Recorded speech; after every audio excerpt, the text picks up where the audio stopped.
ఇవన్నీ కూడా అక్షరాల తన జీవితంలో దేవుడు నెరవేర్చటం అని భయంకరంగా ఏడుస్తున్న ఏడుపు చూడలేక వంటగదిలో చెక్క బీరవాలో పోపుల డబ్బాలో పట్టుకొచ్చి నాకు ఇచ్చి ఇవి పట్టుకొని పోరా సేవకు అంది. అది పట్టుకొని బుట్టాకుని సేవకి వెళ్ళిపోయా. ఇదిగో ఇప్పుడు దాకా ఎట్టుంది భాగం. రాత్రి వేళ ఆమె దీపం మారిపోదు. That's really wonderful. ప్రేమించే వాళ్ళందరూ కూడా ఆ పరిస్థితులను బట్టి వాళ్ళే గుండె ఆగిపోద్దా అన్నంత దుఃఖపడతారు. అవన్నీ మమ్మీ దగ్గర తీసుకొస్తే అందరికన్నా ఎక్కువ కన్నీరు గార్చి ప్రార్థన చేస్తుంది. కానీ బొత్తి ఆ 2 ఊర్లు తప్ప భూమి మీద ఎక్కడికి వెళ్ళినా జోయిల్ శాస్త్రి అంటే ఎవడికి తెలియదు, జఫర్ని శాస్త్రి గారి నాన్న అంటేనే తెలుసు.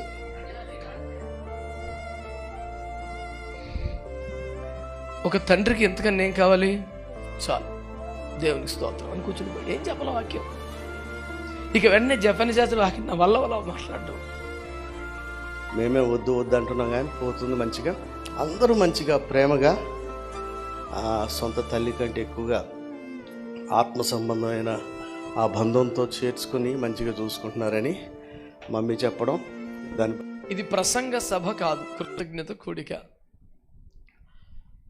మరి దేవుడు మనందరి కోసం ప్రార్థన చేసి నమ్మకంగా చేతులెత్తి కన్నీరు గార్చే తల్లిగా తానున్నారు కనుక మన పరిచర్లకు ఆశీర్వాదం కలిగే వరకు పట్టు వదలకుండా దేవుని సన్నిధిలో గోజాడే ఒక భారం కలిగిన తల్లిగా దేవుడు తనను ఉంచారు కనుక వారి జన్మదినానికి శుభాకాంక్షలు పలకటమే కూడా. మొదట మరి మమ్మీ ఆ వర్షం చూస్తేనే ఎంతో ముచ్చటగా ఉంది.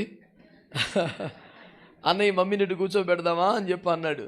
లేదు అసలు ఆ ఫ్రేమే బీభత్సంగా ఉందట్టు ఉన్నాయి అని చెప్పి అన్నాను. హల్లెలూయా. కాబట్టి మొదట మరి శుభాకాంక్షలు అక్క చెప్తే తర్వాత ఇద్దరు కోడలు చెప్తారు. వారి వరుసలో కూర్చోవటం కొంచెం అటు ఇటు అయినా మరి మీరేమి చెప్పరా అంటే నేను నా వంతుగా చదివేస్తాను. హల్లెలూయా. ఎందుకంటే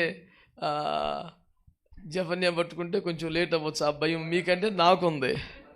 అందుకని ఆ మిక్కిలి భయముతో వణుకుతో ఒక వచనం చదివేసి సరిపెడతాను. సామెతల గ్రంథం 31వ అధ్యాయం.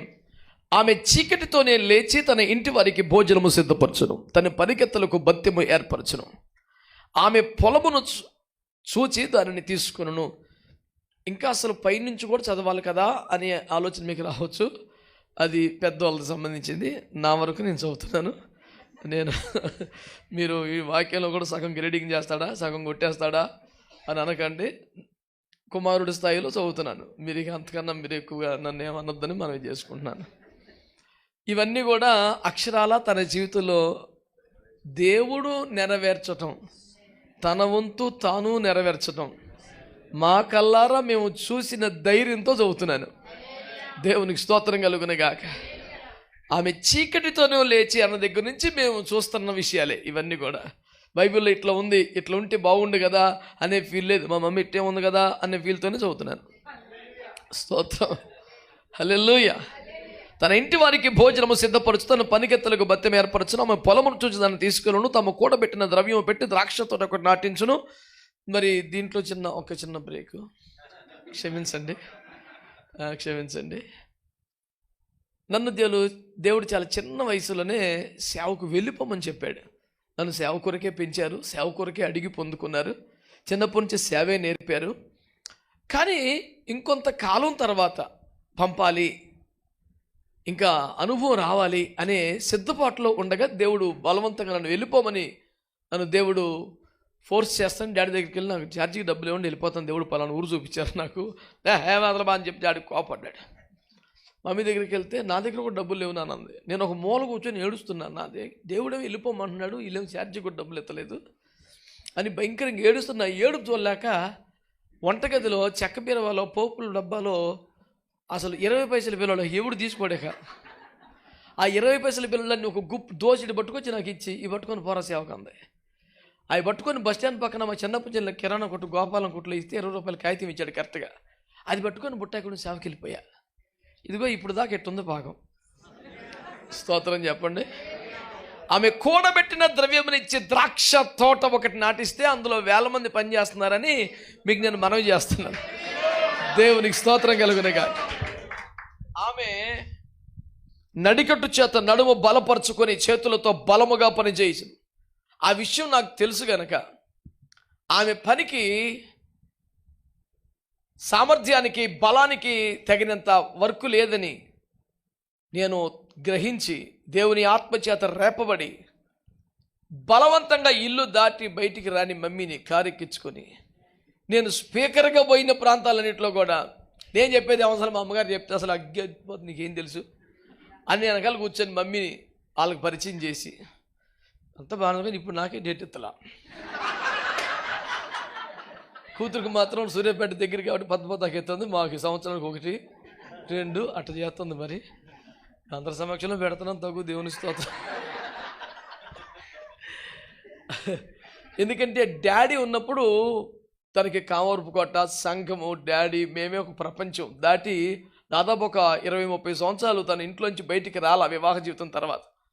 డాడీ ప్రభు సన్నిధికి వెళ్ళిపోయిన తర్వాత చిన్నప్పటి నుంచి ఆయా ప్రార్థన కూడికల్లో, స్త్రీల కూడికల్లో మమ్మీ చెప్పే వాక్యం, మాట్లాడుతుండగా విడుదల, అభిషేకం జరిగే కార్యాలు చూస్తా పెరిగిన వాళ్ళం కనుక ఇంత తీవ్రమైన అభిషేకం కలిగిన నీవు 4 గోడల మధ్యలో ఉంటాకి ఇల్లేదని, నేను ఇప్పుడు బయటకు నేను స్టేజీలు ఎక్కడ నాయన అని గోల పెడుతుంటే కిడ్నాప్ చేసినట్టుగా ఎక్కించి కారులో పెట్టి తీసుకుపోయి స్టేజ్ మీద నుంచోబెట్టి అట్లా బలవంతంగా నేను స్టేజీలకు అలవాటు చేస్తే నాకు బలవంతంగా డేట్లు ఇస్తున్నారని మనం చేసుకుంటాం. తన వ్యాపార లాభము అనుభవం చేత తెలుసుకున్నాను. ఈ వ్యాపారం ఏంటో మీకు తెలుసు. మనిషి కుమారుడు రాజ్యము సంపాదించుకొని తిరిగి వచ్చినప్పుడు మీరేమేమి సంపాదించారో అది వ్యాపారం. రాత్రి వేళ ఆమె దీపం మారిపోదు. That's really wonderful.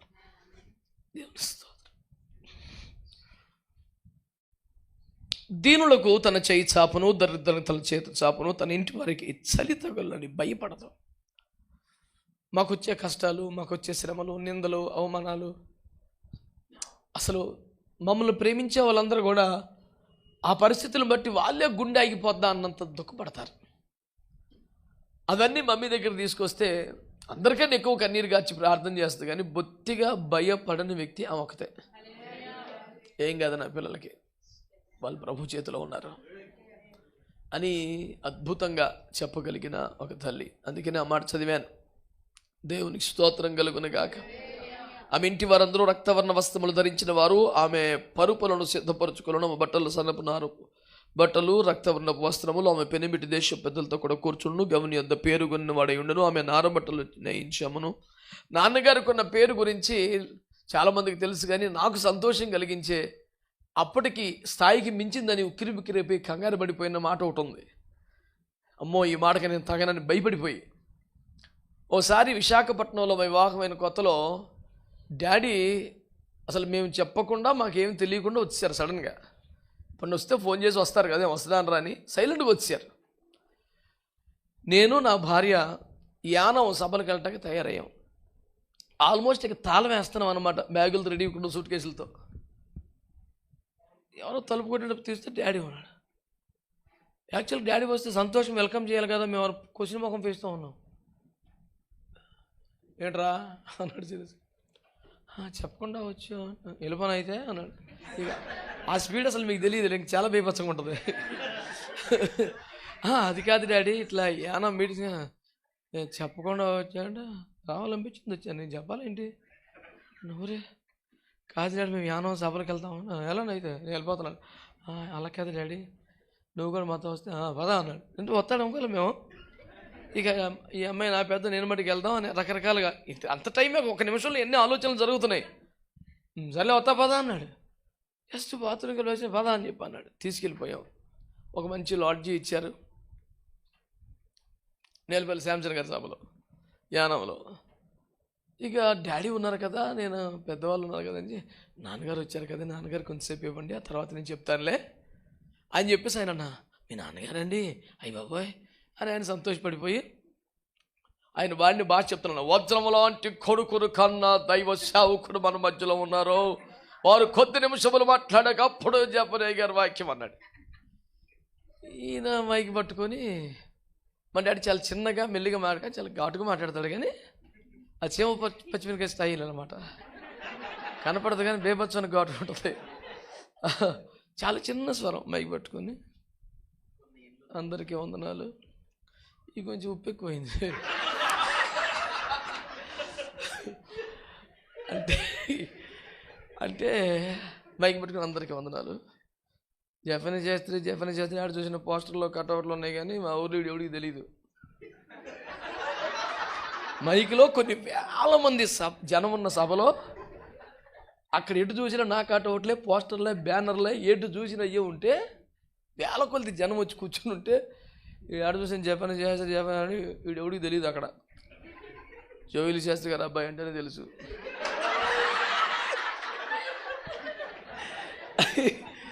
Japanese Sastry అంటే ఎవడికి తెలియదు. మా ఊర్లో ఏలూరులో కూడా ఎవడికి తెలియదు. జోయిల్ శాస్త్రి గారు అబ్బాయి అంటే ఎవరన్నా ఆ 2 ఊర్లు తప్ప భూమి మీద ఎక్కడికి వెళ్ళినా జోయిల్ శాస్త్రి అంటే ఎవడికి తెలియదు. జపనీస్ శాస్త్రి గారు నాన్న అంటేనే తెలుసు.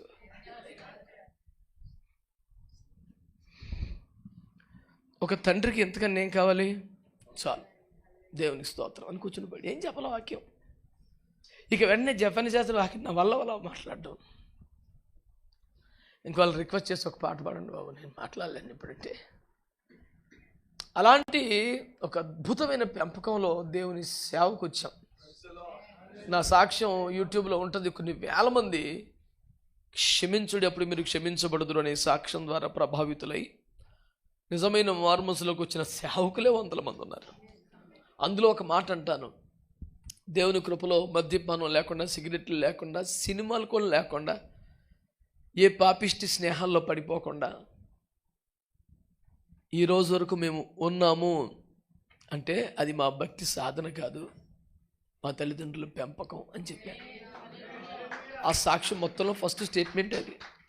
ఇది మా అద్భుతమైన భక్తి సాధన కాదు, వాళ్ళ అద్భుతమైన పెంపకం. దేవునికి మహిమ, తల్లిదండ్రులకి ఈ ఘనత నేను చెప్పాను. దాని సందర్భంగా జ్ఞాపకం చేస్తున్నాను. ఆమె పెనిమిటి దేశపు పెద్దలతో కూర్చుండును. ఇవన్నీ చెప్తే టూ మచ్గా ఉంటుంది, కానీ కామరూపకోటలో ఉన్నప్పుడు మా పోలీస్ స్టేషన్కి ఎస్ఐ గారు ఎవరిని వచ్చిన, ఎంఆర్ఓ గారు మండల ఆఫీస్కి వచ్చిన, కొత్తగా ఛార్జ్ తీసుకుంటే ఇంటికి వచ్చి డాడీతో మాట్లాడి కాఫీ తాగి వెళ్ళి డ్యూటీలో జాయిన్ అవుతారు. దాన్ని బట్టి మీరు ఇంకా అర్థం చేసుకోండి, టూ మచ్గా నేను మాట్లాడకూడదు. దేవునికి స్తోత్రం. ఆమె నారబట్టలు నేయించమును, నడికట్లను వర్తకులు కమ్మును, బలమును ఘనతయు ఆమెకు వస్త్రములు. ఆమె రాబో కాలం విషయమే నిర్భయముగా ఉండును, జ్ఞానము కలిగి తన నోరు తెరిచును, కృపగల ఉపదేశము ఆమె బోధించును. ఆమె తన ఇంటి వారి నడతలను బాగుగా కనిపెట్టును, పని చేయకుండా భోజనం చేయదు. ఆమె కుమారులు, ఆమె కుమార్తెలు లేచి ఆమెను ధన్యురాలు అంటున్నాము. దేవునికి స్తోత్రం. మమ్మీని బట్టి దేవుణ్ణి ఎంతగానో స్తుతిస్తున్నాం. ఆమె ధన్యురాలని దర్జాగా ధీమాగా ప్రకటిస్తున్నాం. అందును బట్టి దేవునికి సమస్త మహిమ ఘనత ఆరోపిస్తూ, మరి అన్నయ్య ఎట్లాగో లాస్ట్లో మాట్లాడతాడు కనుక ఫస్ట్ అక్క, తర్వాత వరుసలో కోడళ్ళు 5 నిమిషాలు మాట్లాడతారు. తర్వాత దైవజనులందరూ అంతకన్నా తక్కువగానే. పిలవటం సులువు, రావడం కష్టమని మీరు అందరినీ చూస్తుంటే అనిపిస్తుంది. ఏముంది, ₹1 ఫోన్ కాల్ పెట్టి పిలవడం ఈజీయే, కానీ మీరు ఇంత దూరం ప్రయాసపడి పనులు మానుకొని ఈ అట్మాస్ఫియర్ చూస్తుంటే ఎట్లుందంటే నాకు ఇంకొక కృతజ్ఞత కూడికి పెట్టుకోవాలనిపిస్తుంది. అంటే సందర్భం ఏమి లేకపోయినా కూడా పెట్టాలనిపిస్తుంది. ఏంటంటే సేవకులతో కలిసి ఉంటే అది వాతావరణమే కొంచెం ప్రత్యేకంగా ఉంది. మీకు మంచిగా పిలిచి ప్రార్థనలు, మీటింగులు పెట్టుకోవడం మంచిదే, కానీ వయసును బట్టి కూడా సమయానికి ఏదో ఒకటి పెట్టాలి. మీరు ఏదో ఒకటి పెట్టినా ఏదో ఒకటి తినదు, అది కూడా సమస్య. కనుక మీరు ఎక్కడికి వెళ్ళినా సరే ఇంతవరకు మమ్మీ ఏ పాస్టర్ గారి మీద కానీ సేవకురాల మీద కంప్లైంట్ చెప్పలే. మేమే వద్దు అంటున్నాం, కానీ పోతుంది మంచిగా. అందరూ మంచిగా ప్రేమగా సొంత తల్లి కంటే ఎక్కువగా ఆత్మ సంబంధమైన ఆ బంధంతో చేర్చుకుని మంచిగా చూసుకుంటున్నారని మమ్మీ చెప్పడం, దాన్ని బట్టి నేను మిమ్మల్ని అందరిని బట్టి దేవుని స్తుతిస్తున్నా. ఇకపోతే ఫ్యామిలీ గురించి ఒక మాట అందరు చెప్పి నేను కూడా చెప్తా. నా భార్యకి ఎప్పుడు ఒకటి చెప్తుంటా, నీకు అత్త పోరు లేదు, ఆడబిడ్డ పోరు లేదు, తోటికోళ్ళ పోరు లేదు, ఆ? లోబడని పిల్లలు లేరు, నీ అంత అదృష్టవంతులు అసలు ఎవరు లేడు నీకు. ఎందుకంటే లైఫ్లో ఏం కావాలి అని చెప్తూ ఉంటాను నేను. అంటే ఉట్టి మాటలే కాదు, అవన్నీ సత్యాలే. అట్లాంటి గొప్ప జీవితం దేవుడు మాకు కుటుంబంలో ఇచ్చాడు. తల్లిదండ్రులు ప్రార్థన, సేవకుల ప్రార్థన. ముఖ్యంగా నేను ఏమాత్రం అటు ఇటు తిరిగి నార్త్ వెళ్తున్నా అంటే ఐఎఫ్జే సేవకులు చేస్తున్నటువంటి ప్రార్థనలు అవి వెలకట్టలేని. ఎంతెంత డేంజరస్ ప్లేస్కి వెళ్తున్నాం కానీ చాలా ధైర్యంగా బలంగా వెళ్ళడానికి సేవకుల ప్రార్థన. వాళ్ళందరూ అట్లా ప్రార్థన చేయడానికి మా తమ్ముడు అంత బాగా చెప్తాడు. మా వాడు చెప్తే ఎవరికైనా చేయాలనిపిస్తుంది, అంత బాగా చెప్పగలడు. కాబట్టి ప్రార్థన చేసిన మీ అందరికీ వందనాలు.